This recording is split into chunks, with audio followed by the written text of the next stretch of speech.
Hello friends, ఈ వీడియోలో అయితే గేట్ 2025 ఎగ్జామ్ ప్యాటర్న్ గురించి అయితే డిస్కస్ చేద్దాం.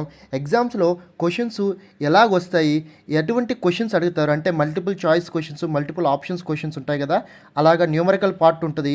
వీటిలో ఎన్నెన్ని మార్క్స్కి ఎన్నెన్ని క్వశ్చన్స్ వస్తాయి, అసలు బ్రాంచ్ల వారీగా ఎవరెవరికి ఏ పార్ట్ నుంచి ఎన్నెన్ని మార్క్స్ వస్తాయో చూద్దాం.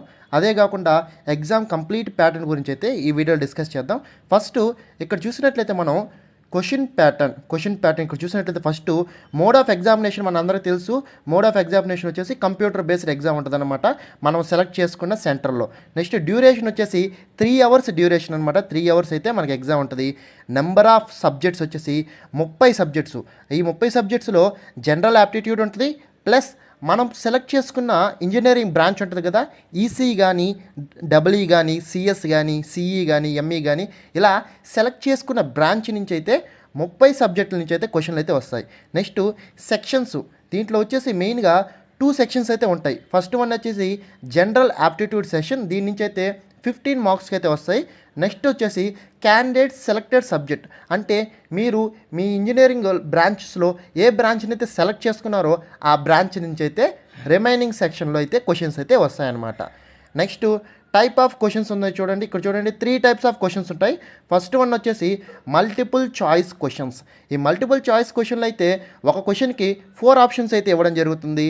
ఆ 4 ఆప్షన్స్లో ఏ ఆప్షన్ అయితే కరెక్టో దాన్ని అయితే మనం అయితే సెలెక్ట్ చేసుకోవాలి. నెక్స్ట్ టైప్ ఆఫ్ వచ్చేసి మల్టిపుల్ సెలెక్ట్ క్వశ్చన్స్. ఈ మల్టిపుల్ చాయిస్ క్వశ్చన్కి మల్టిపుల్ సెలెక్ట్ క్వశ్చన్కి డిఫరెన్స్ ఏంటంటే, మల్టిపుల్ చాయిస్ క్వశ్చన్లో 4 ఆప్షన్లో కేవలం ఒకే ఒక ఆప్షను కరెక్ట్ అనమాట. అదే మల్టిపుల్ సెలెక్ట్ క్వశ్చన్లో మోర్ దెన్ 1 ఆప్షన్ కరెక్ట్ అవ్వడానికి ఛాన్స్ ఉంది, అంటే 1 or more than 1 option correct అవ్వడానికి ఛాన్స్ ఉంది. ఓకే, నెక్స్ట్ వచ్చేసి న్యూమరికల్ ఆన్సర్ టైప్ అనమాట. ఇవైతే మీకైతే ఆప్షన్స్ ఇవ్వరు, మీకు అక్కడ స్పేస్ ఉంటుంది అనమాట టైప్ చేయడానికి. మీరే క్యాలిక్యులేట్ చేసి numerical answer, last final answer ఏమొచ్చిందో ఆ పర్టికులర్ క్వశ్చన్కి మీరైతే అక్కడ ఎంటర్ చేయాలన్నమాట. ఇది వచ్చేసి ఈ న్యూమరికల్ ఆన్సర్ టైప్ క్వశ్చన్స్ వచ్చేసి 2 మార్క్స్కి అయితే ఇస్తారు. ఇవి వెరీ ఇంపార్టెంట్, ఎందుకంటే ఇక్కడే మనం ఎక్కువ మార్క్స్ లాస్ అయినా అవుతాం, లేకపోతే గెయిన్ అయినా చేస్తాం అనమాట. నెక్స్ట్ వచ్చేసి క్వశ్చన్స్ ఫర్ టెస్టింగ్ ఎబిలిటీస్. ఇలాంటి అంటే ఈ ఎబిలిటీస్ టెస్ట్ చేయని క్వశ్చన్స్ అయితే అడుగుతారు. మీ రీకాల్ ఎబిలిటీని, కాంప్రహెన్షన్ ఎబిలిటీని, మీ అప్లికేషన్ స్కిల్ ఎబిలిటీని, అనాలిసిస్ అండ్ సింథసిస్ ఎబిలిటీని, అంటే ఒక స్టూడెంట్ యొక్క ఈ 4 ఎబిలిటీస్ని టెస్ట్ చేయడానికైతే ఈ గేట్ ఎగ్జామ్లో, అంటే బేస్డ్ ఆన్ దిస్ ఎబిలిటీస్ మీ మీ యొక్క ఎబిలిటీస్ని టెస్ట్ చేయని అయితే క్వశ్చన్స్ అయితే వస్తాయన్నమాట.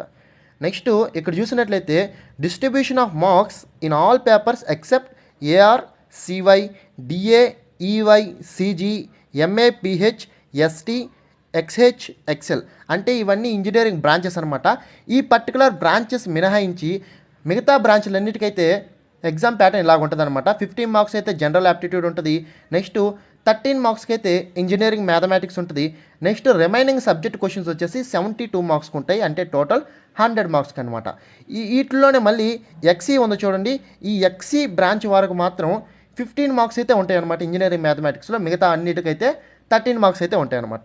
నెక్స్ట్ కింద చూసినట్లయితే ఇప్పుడు మనం పైన డిస్కస్ చేసాం కదా, ఆ పర్టికులర్ బ్రాంచ్లకైతే అంటే ఏఆర్, సివై, డిఏ, ఎక్సెల్, ఈ పర్టికులర్ బ్రాంచ్లకైతే ఇక్కడ చూసినట్లయితే వీళ్ళకి ఇంజనీరింగ్ మ్యాథమెటిక్స్ అనే సబ్జెక్ట్ ఉండదు అనమాట. జస్ట్ జనరల్ యాప్టిట్యూడ్ 15 మార్క్స్కి, నెక్స్ట్ 85 మార్క్స్కి అయితే సబ్జెక్ట్ ఓరియంటెడ్ క్వశ్చన్స్ అయితే ఉంటాయన్నమాట. సో వీళ్ళకి కూడా total 100 marks. Next marking scheme వచ్చేసరికి questions carry 1 mark or 2 marks, అంటే క్వశ్చన్స్ 1 మార్క్ క్వశ్చన్స్ ఉంటాయి, 2 మార్క్స్ క్వశ్చన్స్ ఉంటాయన్నమాట. ఇక్కడ 1 మార్క్ క్వశ్చన్కి 2 మార్క్స్ క్వశ్చన్కి నెగిటివ్ మార్కింగ్ ఎలా ఉంటుందో చూద్దాం. ఈ నెగిటివ్ మార్క్ వచ్చేసి for a wrong answer chosen in MCQ there will be a negative marking. నేను ఆల్రెడీ చెప్పాను ఇక్కడ క్వశ్చన్స్ ఎన్ని టైప్స్ ఉన్నాయని, క్వశ్చన్స్ 3 types ఉన్నాయని. ఫస్ట్ వన్ వచ్చి ఎంసీక్యూ, నెక్స్ట్ వచ్చేసి ఎంఎస్క్యూ, దాని తర్వాత వచ్చేసి న్యూమరికల్ ఆన్సర్ టైప్.